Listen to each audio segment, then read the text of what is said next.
an Army Air Force base in Arizona, women mechanics learn to service the big bombers, receive expert instruction in every phase of aircraft maintenance. A plane named in their honor gets a thorough going over by the air WWII, as they're called. From motor to tail assembly, the girls make ready the giant battleships of the air. 65,000 strong, they relieve men for combat duty.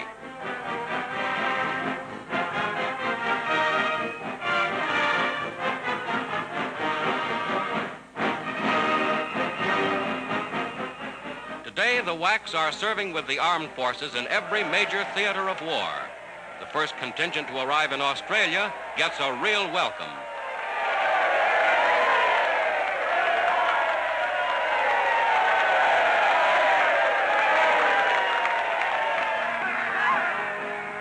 Reporting for duty half a world away from home, these United States Army women are making a vital contribution to the cause of the United Nations.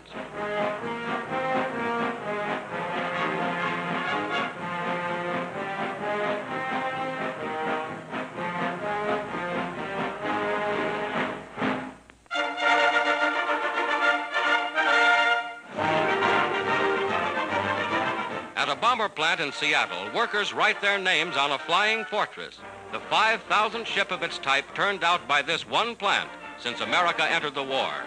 Many other plants are also building these ships. 5,000 since Pearl Harbor, a graphic indication of the vast bomber production of the United States. Already this completely autographed ship is in action over Germany.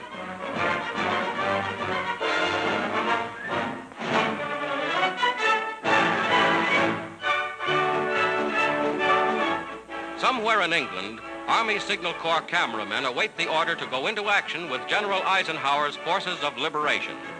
Aboard ship, Navy cameramen are stationed to photograph the part the fleet will play in the coming action. These are some of the men whose courage and daring make possible many of the thrilling films you see in United Newsreel. Some are on leave from their studios. Others are on active duty as members of the armed forces. All are ready to record the picture story of the war's greatest drama.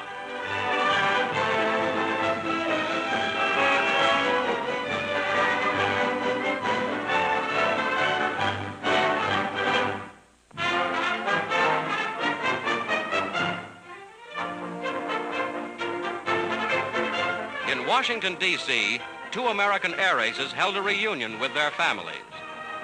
Captain John Godfrey, shown here with mother and father, shot down 29 Nazi planes.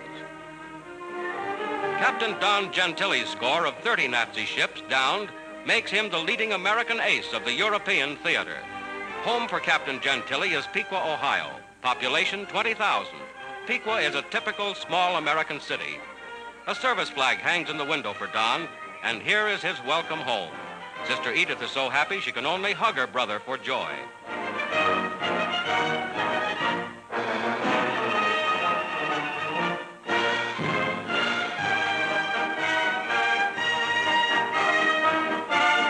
Father and Mother Gentili, patriotic Americans of Italian ancestry, are justly proud of their son, for he wears the Distinguished Service Cross awarded him by General Eisenhower. Right now it's Mother's turn, the most important welcome of all.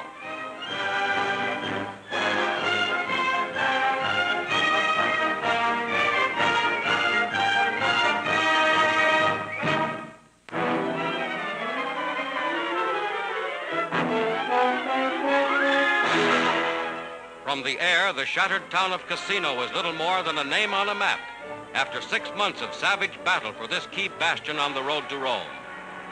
Now Allied bombers strike deep behind Nazi lines, confusing the enemy's transport and foreshadowing a new Allied drive. North of Rome, bombs hit two important bridges.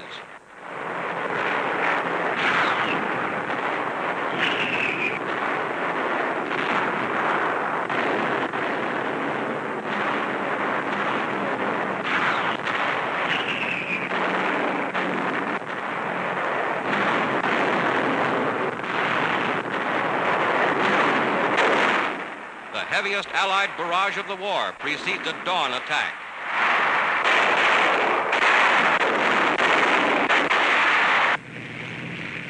British motorized forces plunge forward in the final battle for Cassino.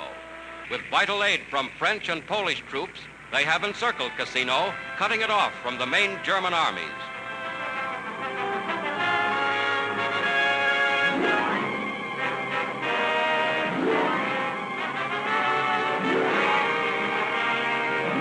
The whole Cassino sector is spotted with bomb and shell craters, testifying to the fury of the action in this embattled area.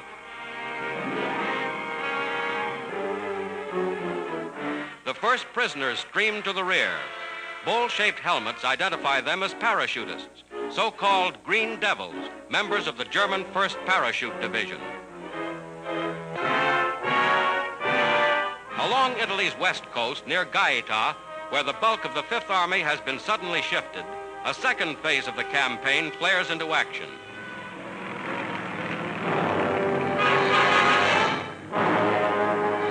Driving through Minturno, Santa Maria Infante, and Terminoli, U.S. infantry moves toward a junction with forces 60 miles away at Anzio.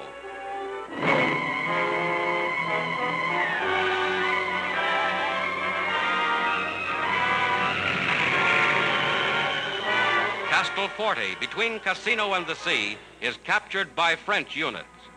In the most important action in which these men of fighting France have yet participated, they have made a brilliant record.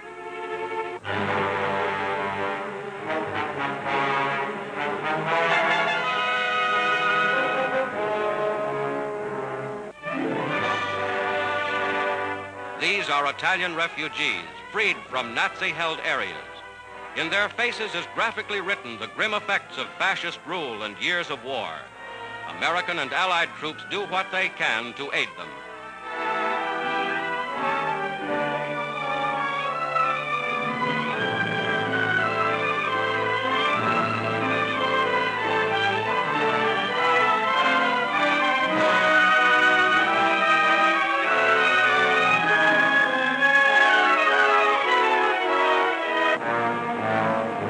Prisoners are taken by the thousands. More than 12,000 were captured in the first 2 weeks. Numbed and shocked by the fury of the Allied attack, they show plainly the strain of battle. These Nazis bear unmistakably the mark of utter defeat.